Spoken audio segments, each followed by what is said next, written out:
We're having a conversation with Mojca Kucler Dolinar. She was a member of parliament at Slovenia in 2004 until 2008, and she was also a minister of education in 2007. And I wonder, what is the nature of the changes in education in Slovenia? The process of higher education reform in Slovenia, in my country, as is in other European countries and some non-European countries, is based on so-called Bologna principles. So the aim is to harmonize the status and ensure compatibility between higher education, vocation education, university studies. So higher education in Slovenia is growing rapidly, mainly for two reasons. First, the number of students has more than doubled since 1991. And second, about 70% of generation decide to continue studying on higher education institutions. This very encouraging data also pose a challenge how to encourage these students to finish their studies or on faculty on higher education institution and do that in the shortest possible time. And in political terms, what have been the most important challenges? Our higher education space, we want to make it open and competitive, and also related to the students and to the student. I convinced that we should create, as I mentioned, an open and competitive higher education space to guarantee free movement and also to improve the employment rate. And I think that one of most important goals in our higher education institutions should be student-centered system. It was or it is something new for our teaching system. Institutions are very slowly moving away from a system of teacher-driven provision and towards to student-centered learning system. This reform is a chance to respond to the growing variety of students' needs, and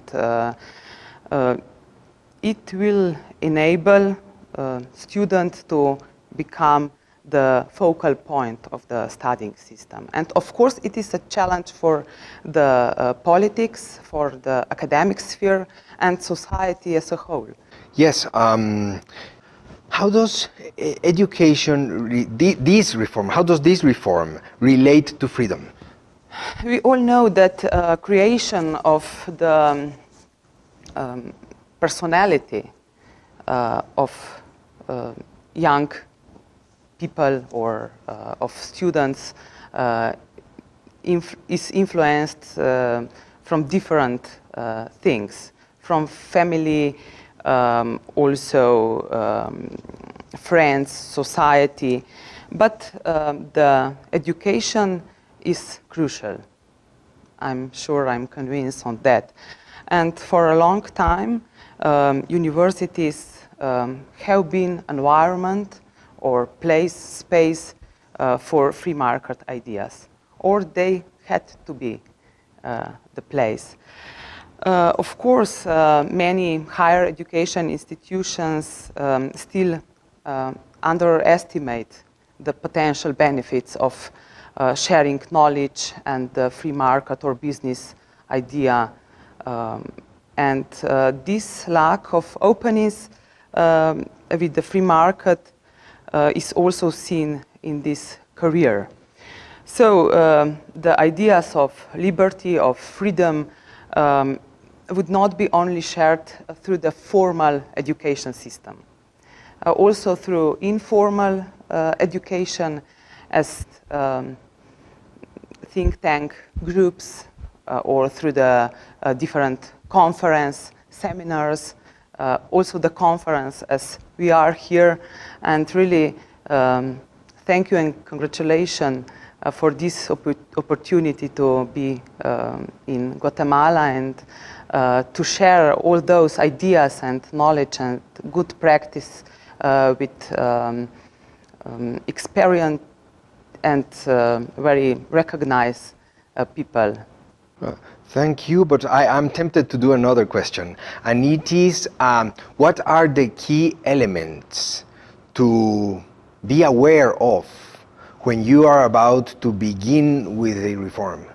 Okay, we start this reform in Slovenia, started in 1991.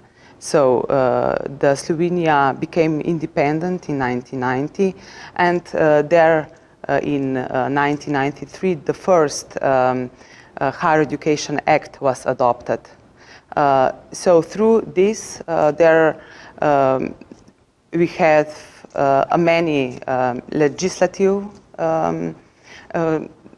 the Congress or the legislative changes, content? Yes, for reconstructing the universities, educational system, and also that we can establish private university or faculties or higher education institutions. So this was the main and focal point for developing the higher education system. Well, thank you very much for sharing these ideas with us, and thank you too.